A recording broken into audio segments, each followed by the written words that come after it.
Ma lutte contre la sclérose en plaques par la kinésithérapie. Basée sur 4 exercices, la marche, les escaliers, les transferts, la tenue de position ou équilibre statique. Premièrement, la marche. La marche est un exercice très important. Pour ce patient, la marche se fait avec 2 cannes anglaises et son périmètre de marche est d'environ 100 mètres.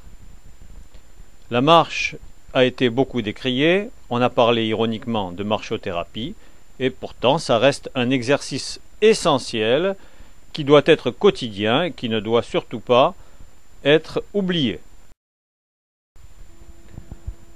Entre chaque exercice, il faut se reposer. Le repos est un impératif absolu.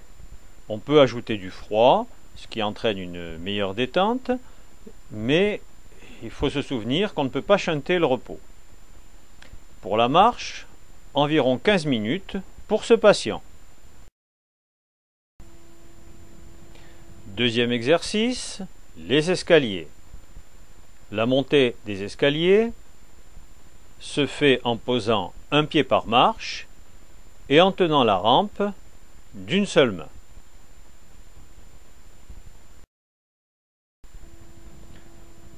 Pour chaque patient, il faut déterminer le nombre de marches qu'il doit franchir pour entretenir son endurance. Ici, il doit monter 20 marches environ. La descente est plus difficile que la montée.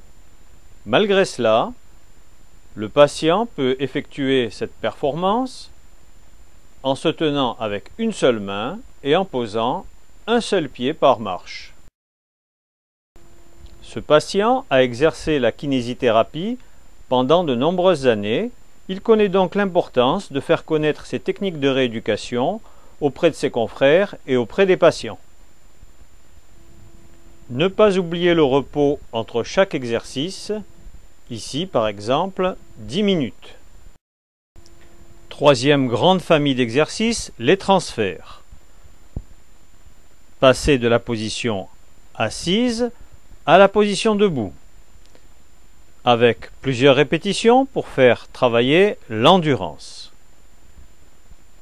Si le patient n'est pas trop fatigué, après repos, on peut faire un autre exercice de transfert, passer de la position couchée à la position debout et revenir, bien sûr, en position couchée dans le lit.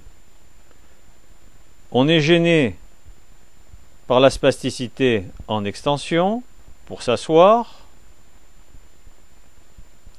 mais par contre, cette spasticité, elle est bien utile pour passer de la position assise à la position debout.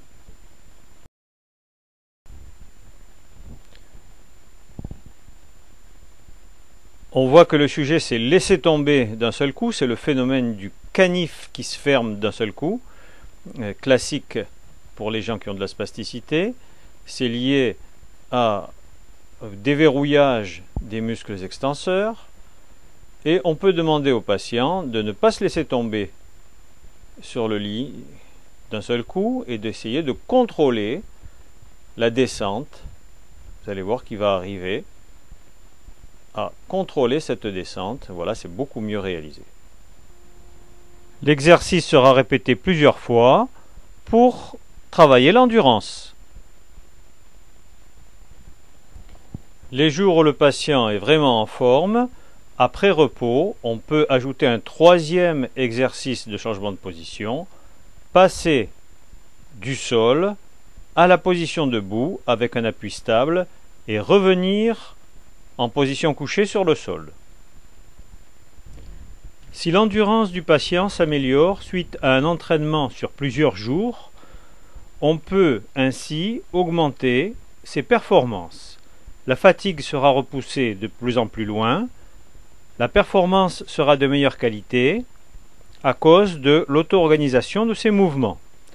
L'augmentation de sa performance, de sa quantité de performance, s'accompagne automatiquement d'une augmentation de la qualité Inversement, les patients qui ne font pas d'efforts sous prétexte de ne pas exacerber la spasticité ont une endurance au cours de ces performances qui diminue inexorablement.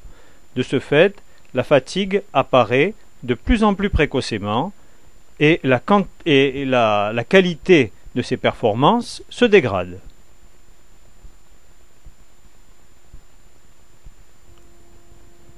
On n'insistera jamais assez sur l'importance du repos. Alors, quatrième exercice, équilibre statique. Les autres exercices nécessitent également de l'équilibre, c'est un équilibre dynamique.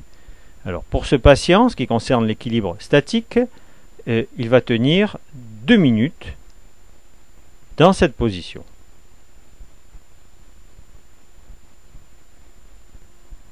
Alors, pour optimiser cette performance, on place devant le patient une montre avec une trotteuse et il voit ainsi sa performance se dérouler. Ça s'appelle la connaissance des résultats extemporanés. Ça permet d'améliorer la performance.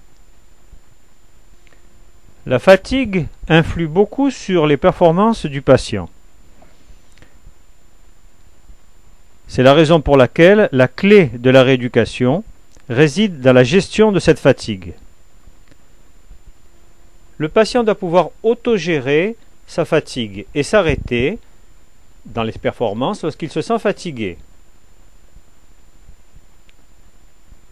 Des séances de bain froid, vous voyez que là, au départ, le bain froid et le froid déclenchent un petit peu des spasmes, mais au bout d'un quart d'heure à 20 minutes, eh bien, la spasticité a complètement diminué et la fatigue également.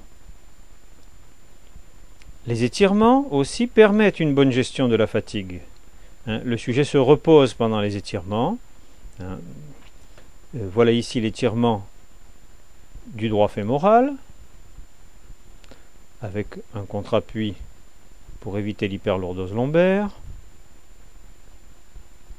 On va volontairement lentement. Ici, étirement du plan postérieur, ischio-jambier, triceps. Ici, étirement des adducteurs, symétrique. À la fin de l'étirement, on peut demander au patient de tenir la position et s'il est bien relâché, il va arriver à tenir après avoir été mis dans cette position.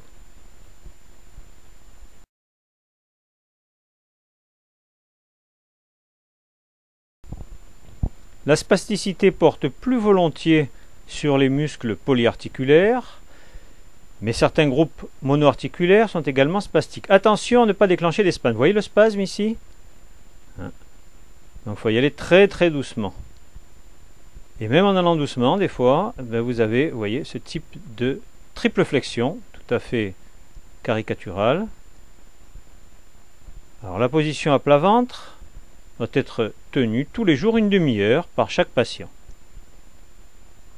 Les pieds en dehors de la table, et au départ il y a des spasmes, mais ils vont se calmer progressivement. Il ne faut pas mettre de coussin sous le ventre pour utiliser le réflexe tonique lombaire en extension.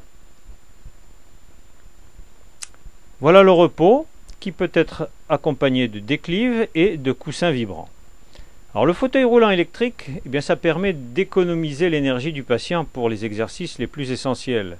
Car s'il doit rouler son fauteuil roulant manuel sur de longues distances, il ne pourra d'abord pas faire ces longues distances, il sera donc bloqué chez lui, alors que le fauteuil roulant électrique lui donne vraiment une indépendance tout à fait formidable. Les avancées théoriques actuelles concernant l'auto-organisation du mouvement valident pleinement ce type de prise en charge. Par exemple, si la spasticité et la fatigue diminuent à la suite d'un bain froid relaxant, la marche du patient sera instantanément améliorée, comme le démontre cette vidéo.